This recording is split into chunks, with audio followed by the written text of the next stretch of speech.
आप सभी को मकर संक्रांति की अनंत शुभकामनाएं। आज हम लोग वर्ग 12वीं के फिजिक्स को लेकर आए हैं। आज से हम लोग वर्ग 12वीं के फिजिक्स को शुरू कर रहे हैं। धीरे धीरे सभी सब्जेक्ट को स्टार्ट किया जाएगा मेरे चैनल पर। आज हम लोग वर्ग 12वीं के फिजिक्स के यूनिट 1 को लेकर आए हैं, जिसका नाम है स्थिर वैद्युतिकी, जिसको इंग्लिश में बोलते हैं इलेक्ट्रोस्टैटिक्स। क्या बोलते हैं? इलेक्ट्रोस्टैटिक्स। इस यूनिट में आपको 2 चैप्टर पढ़ने होंगे इस यूनिट में, यानी स्थिर वैद्युतिकी जो यूनिट है ये यूनिट 1 है। इस यूनिट में आपको चैप्टर 1 और चैप्टर 2 पढ़ना होगा।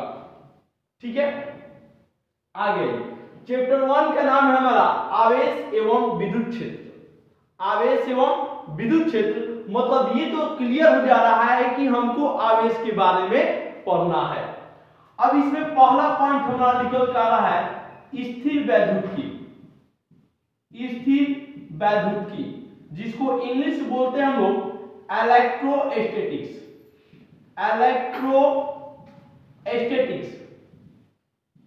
इलेक्ट्रोस्टैटिक्स हम लोग रट के नहीं पढ़ेंगे, हम लोग समझ के पढ़ेंगे। हम लोग का एक ही नारा होगा, एक ही आवाज होगा कि पढ़िए ऐसा कि पढ़ा दीजिए। यहां समझिएगा इलेक्ट्रोस्टैटिक्स। इलेक्ट्रोस्टैटिक्स यदि आप इसको खंडित करते हैं तो इलेक्ट्रो का मतलब होता है चार्ज, जिसको हिंदी में बोलते हैं हम लोग आवेश। इलेक्ट्रो का मतलब होता है चार्ज, जिसको हिंदी में बोलते हैं आवेश। और स्टैटिक्स का मतलब होता है एट रेस्ट, मतलब विराम की अवस्था में। मतलब विराम की अवस्था में। मतलब ये तो कंफर्म हो गया कि इसमें हम लोग वैसे आवेशों के बारे में अध्ययन करेंगे जो कि विराम की अवस्था में हो। हम वैसे आवेशों के बारे में अध्ययन करेंगे जो किस अवस्था में हो? विराम की अवस्था में हो। थोड़ा सा समझिएगा। तो इसको परिभाषित कैसे करेंगे जान लीजिए।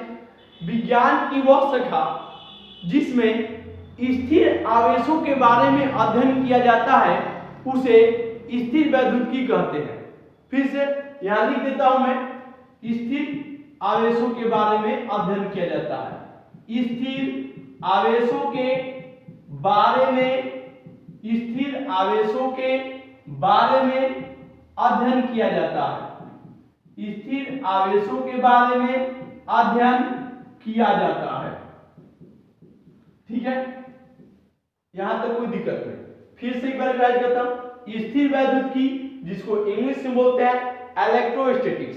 इलेक्ट्रो का मतलब होता है चार्ज। इलेक्ट्रो का मतलब होता है चार्ज, जिसको हिंदी में बोलते हैं आवेश।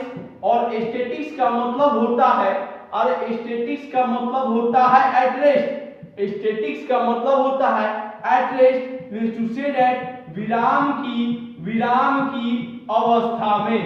विराम की अवस्था में मतलब इसमें हम लोग वैसे आवेशों के बारे में अध्ययन करेंगे जो किस अवस्था में हो? स्थिर अवस्था में हो। ओके, चलिए अब हम लोग अपने चैप्टर पर आते हैं, आवेश एवं विद्युत क्षेत्र। यहां देखिए हमारा पहला पॉइंट बनता है आवेश, जिसको इंग्लिश में बोलते हैं हम लोग चार्ज। क्या बोलते हैं? चार्ज। अब हमको चार्ज के बारे में पढ़ना है। देखिए चार्ज किसी वस्तु का एक गुणधर्म होता है, गुण होता है, जो या तो विद्युत क्षेत्र को उत्पन्न करता है, या चुंबकीय क्षेत्र को उत्पन्न करता है, या विद्युतीय क्षेत्र को अनुभव करता है, या चुंबकीय क्षेत्र को अनुभव करता है। 7-8 क्लास में पढ़े होंगे लोग आप लोग कि आवेश किसी वस्तु का वह गुणधर्म होता है जिसके कारण वह किसी वस्तु को या तो अपनी ओर आकर्षित करता है या प्रतिकर्षित करता है, या प्रतिकर्षित करता है। लेकिन ये क्लास 8 नहीं है, इसमें थोड़ा सा स्टैंडर्ड क्वालिटी का हम परिभाषा डालेंगे। ठीक है, समझिएगा हम लोग कैसे लिखेंगे। हम लिखेंगे कि आवेश किसी वस्तु का वह गुण होता है, आवेश किसी वस्तु का वह गुण होता है आवेश किसी वस्तु का वह गुण होता है, वह गुण होता है जिसके कारण वस्तु विद्युतीय या चुंबकीय क्षेत्र को उत्पन्न करता है, विद्युतीय या चुंबकीय क्षेत्र को उत्पन्न करता है, चुंबकीय क्षेत्र को उत्पन्न करता है या उसे महसूस करता है, अनुभव करता है, या उसे अनुभव करता है।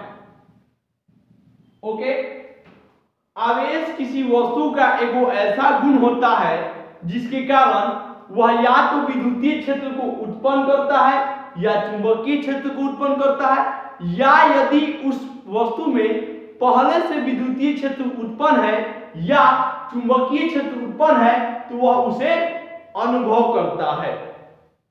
ठीक है, अब आइए, अब हम चलते हैं, इसको मिटा देते हैं।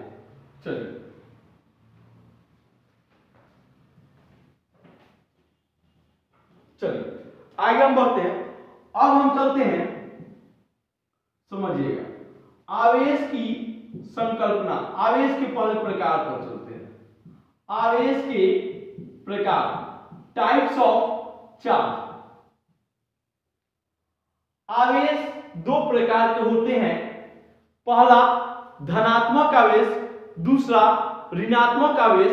ये कक्षा 7वीं में 8वीं में भी हम लोगों ने पढ़ा था, 9वीं में भी पढ़ा था और अभी भी पढ़ रहे हैं। आवेश निम्नलिखित दो प्रकार के होते हैं, लिख लीजिएगा इसको। आवेश निम्नलिखित दो प्रकार के होते हैं।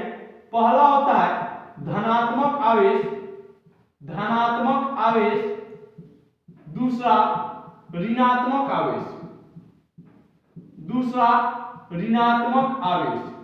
धनात्मक आवेश मतलब कि प्लस वाला और दूसरा माइनस वाला। मैं अगले क्लास में मैं आप लोगों को बताऊंगा इसको डीपली से हम लोग इसको अध्ययन करेंगे। आगे से पढ़िए। कॉन्सेप्ट ऑफ चार्ज यानी आवेश की संकल्पना, आवेश की संकल्पना। ठीक है, चलिए, कॉन्सेप्ट ऑफ चार्ज, आवेश की संकल्पना। थोड़ा सा मैं यहां पर एक एग्जांपल लेता हूं, रफ वर्क में थोड़ा सा कर लेता हूं समझाने के लिए। यदि मैं सोडियम को लेता हूं, सोडियम संकेत Na, capital N, small a और N से निखिल सर, तो सोडियम का परमाणु संख्या होता है 11। ठीक है, यदि इसका हम इलेक्ट्रॉनिक विन्यास सेट करते हैं तो 2 8 1। ठीक है, अब थोड़ा सा देखिए, ये तो इसका अपूर्ण हुआ, अंतिम जो कक्ष हुआ वो अपूर्ण हुआ, तो ये अपूर्ण हुआ तो ये अपने एक इलेक्ट्रॉन को क्या करेगा, त्याग कर देगा। कि अब आइए थोड़ा सा क्लोरीन को लेता हूं। क्लोरीन का परमाणु संख्या, इसको हटा दिए, 17 आ गई, यानी 2 8 7। मतलब कि ये एक इलेक्ट्रॉन को इसको दे देगा तो इसका अष्टक पूरा हो जाएगा। इसका तो अष्टक पूरा नहीं हुआ है, देखिए यहां पर इसका अष्टक पूरा हुआ है, नहीं हुआ है, तो ये अपने अष्टक को पूरा करने के लिए उतना कर्ज तो लेगा नहीं, बल्कि अपने इलेक्ट्रॉन को त्याग कर देगा। यानी ये अपना इलेक्ट्रॉन किसको देगा, क्लोरीन को देगा। मतलब कि सोडियम ने कितने इलेक्ट्रॉन का त्याग किया, तो एक त्याग किया, तो उसके पास ज्यादा था तो दे दिया। तो कोई भी वस्तु यदि अपने इलेक्ट्रॉन को त्याग करता है तो उस पर धन आवेश आ जाता है, और जो वस्तु पहले वस्तु के द्वारा त्यागे गए इलेक्ट्रॉन को ग्रहण करता है तो उस पर ऋण आवेश उत्पन्न हो जाता है। मतलब कि क्लोरीन ने एगो इलेक्ट्रॉन सोडियम से लिया, एगो इलेक्ट्रॉन सोडियम से लिया, तो एक इलेक्ट्रॉन सोडियम से लिया मतलब माइनस, लिया मतलब कर्ज, तो माइनस, एक इलेक्ट्रॉन लिया तो 1 2 लिया रहता तो 2, 3 लिया रहता तो 3। अभी दोनों आपस में संयोग करेंगे तो क्या बना देंगे, NaCl। ठीक है, मतलब कि हमने जो आखिरी आवेश की संकल्पना की वो इलेक्ट्रॉन के ही आधार पर क्यों किया, इस प्रश्न को मैं जिक्र करूंगा। अभी मैं आवेश की संकल्पना के बारे में आप लोग को यहां लिख देता हूं। ठीक है, आवेश की संकल्पना लिखिएगा, कॉन्सेप्ट ऑफ चार्ज, इसको इंग्लिश में बोलते हैं concept of charge, concept of charge. ठीक है, आवेश की संकल्पना, आवेश की संकल्पना, आवेश की संकल्पना, आवेश की संकल्पना इलेक्ट्रॉन के आधार पर दी जाती है, इलेक्ट्रॉन के आधार पर दी जाती है। जो वस्तु अपने इलेक्ट्रॉनों को, जो वस्तु अपने इलेक्ट्रॉनों को त्याग करता है, त्याग करता है, उस पर धनावेश यानी पॉजिटिव चार्ज उत्पन्न होता है। जो वस्तु अपने इलेक्ट्रॉन को त्याग करता है उस पर धनावेश उत्पन्न हो जाता है, उत्पन्न हो जाता है, तथा जो वस्तु उस इलेक्ट्रॉन को ग्रहण करता है, उस इलेक्ट्रॉन को ग्रहण करता है, ग्रहण करता है, उस पर ऋणावेश मतलब निगेटिव चार्ज उत्पन्न हो जाता है, उत्पन्न हो जाता है। ठीक है, यहां तक कोई दिक्कत नहीं। अब यहां पर एक सवाल आता है कि आखिर ये जो आवेश की संकल्पना है वो इलेक्ट्रॉन के आधार पर ही क्यों की जाती है। इसको, ये जरूरी पॉइंट है, इसको समझ लीजिएगा, ये समझ लीजिएगा, स्टार देके इसको कहीं लिख लीजिएगा। क्या कारण है कि आवेश की जो संकल्पना की जाती है वो इलेक्ट्रॉन के आधार पर ही क्यों की जाती है। हम प्रोटॉन के भी आधार पर कर सकते हैं, क्यों, जैसे यहां देखिए मैंने सोडियम का एग्जांपल लिया था, तो सोडियम का भी हम कर सकते हैं, लेकिन क्यों नहीं करते हैं प्रोटॉन के आधार पर।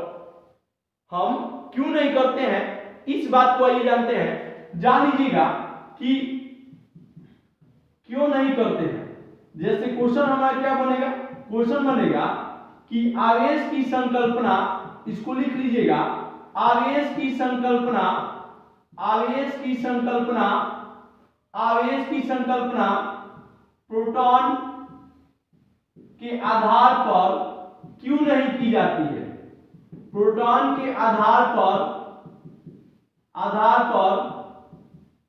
क्यों नहीं की जाती है, क्यों नहीं की जाती है। आइए थोड़ा सा जानिएगा कि हम लोग जानते हैं कि जो प्रोटॉन का द्रव्यमान होता है, जो प्रोटॉन का द्रव्यमान होता है, प्रोटॉन का द्रव्यमान होता है, वो इलेक्ट्रॉन के द्रव्यमान के, इलेक्ट्रॉन के द्रव्यमान के 1837 गुना होता है, 37 गुना होता है। थोड़ा सा एक बात जान लीजिएगा कि पृथ्वी हम पर गुरुत्वाकर्षण बल लगाती है या कोई भी चीज किसी वस्तु पर बल आरोपित करता है, उसको अनुभव करता है। ये जान लीजिए कि वो पृथ्वी हम पर गुरुत्वाकर्षण बल लगाती है तो वो सिर्फ एक ही वजह से लगाती है, क्योंकि हमारे अंदर द्रव्यमान है, हमारे अंदर द्रव्यमान है, तो पृथ्वी हम पर गुरुत्वाकर्षण बल लगाती है और हम उस गुरुत्वाकर्षण बल को अनुभव करते हैं, और हम उस गुरुत्वाकर्षण बल को अनुभव करते हैं। यदि हम पृथ्वी पर उस बल को हम पृथ्वी पर बल लगाते हैं तो पृथ्वी उसको अनुभव करेगी। यहां पर समझिएगा, तो प्रोटॉन का जो द्रव्यमान होता है वो इलेक्ट्रॉन के द्रव्यमान से 1837 गुना होता है, मतलब कि इलेक्ट्रॉन का जो भार होता है उसे 1837 गुना होता है। ये पहला कारण। दूसरा कारण कि जो प्रोटॉन होता है वो परमाणु के कक्षा में उपस्थित होता है, परमाणु के कक्षा में उपस्थित होता है, और उस परमाणु के कक्षा में वो एक बहुत ही मतलब हम लोग बोल सकते हैं बहुत ही बड़े बल से बंधा होता है, जिसका नाम होता है नाभिकीय बल। वो बल इतना पावरफुल होता है कि इसको त्याग करने ही नहीं देगा। यही कारण है कि हम लोग आवेश की संकल्पना प्रोटॉन के आधार पर नहीं करते हैं। यही कारण है कि हम आवेश की संकल्पना प्रोटॉन के आधार पर नहीं करते हैं। ठीक है, चलिए हो गया। चलिए आगे हम बढ़ते हैं। थोड़ा सा देख लूं मैं, सब क्लियर आ रहा है ना। चलिए एक लास्ट पॉइंट अब चलते हैं हम लोग, इसको आप लोग स्क्रीनशॉट ले सकते हैं। चलिए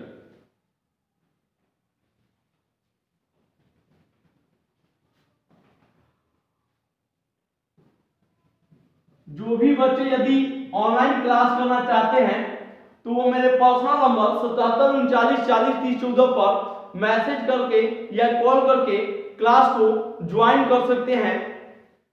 सभी सब्जेक्ट्स की पढ़ाई हो रही है, रजिस्ट्रेशन शुरू हो चुका है, तो जो भी बच्चे यदि क्लास को अटेंड करना चाहते हैं तो क्लास अटेंड कर सकते हैं। क्लास का टाइमिंग आपको कॉल पे बता दिया जाएगा। चलिए अब हम चलते हैं आवेश का मात्रक। आवेश का मात्रक, अब हमको आवेश का मात्रक निकालना है। थोड़ा सा समझिएगा, आवेश का मात्रक निकालना है तो हम जानते हैं कि विद्युत धारा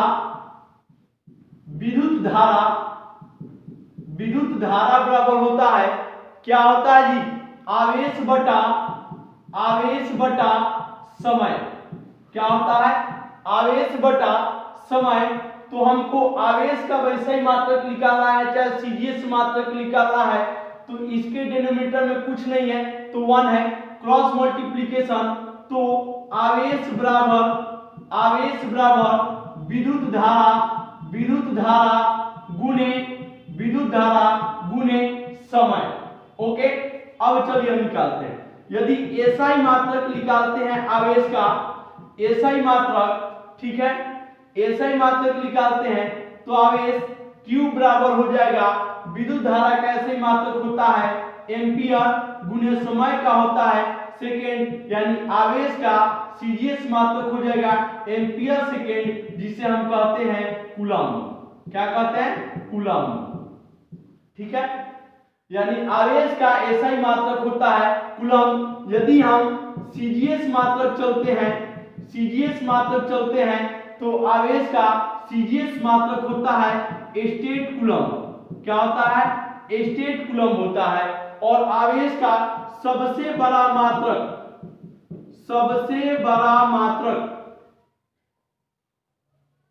आवेश का सबसे बड़ा मात्रक होता है फैराडे।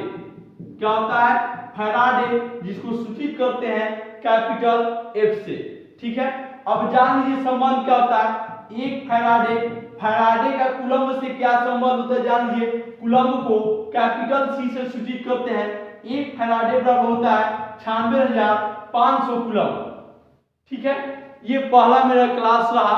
आज की क्लास में इतना ही, मिलते हैं अगले क्लास में। लेकिन जो भी विद्यार्थी क्लास को ज्वाइन करना चाहते हैं वो मेरे पर्सनल नंबर पर मैसेज कर सकते हैं, कॉल कर सकते हैं। कॉल करने के लिए आप लोग हमेशा आमंत्रित हैं। आप लोगों को क्लास कैसा लगा इसका जानकारी आप लोग जरूर हमको बताएं। और दूसरी चीज कि यदि आप लोग मेरे चैनल पर नए हैं तो कम से कम आप लोग मेरे चैनल को लाइक, शेयर, सब्सक्राइब और कमेंट जरूर कीजिए। धन्यवाद, नमस्कार, शुभ रात्रि। पुनः एक बार आप सभी को मकर संक्रांति की बहुत सारी शुभकामनाएं।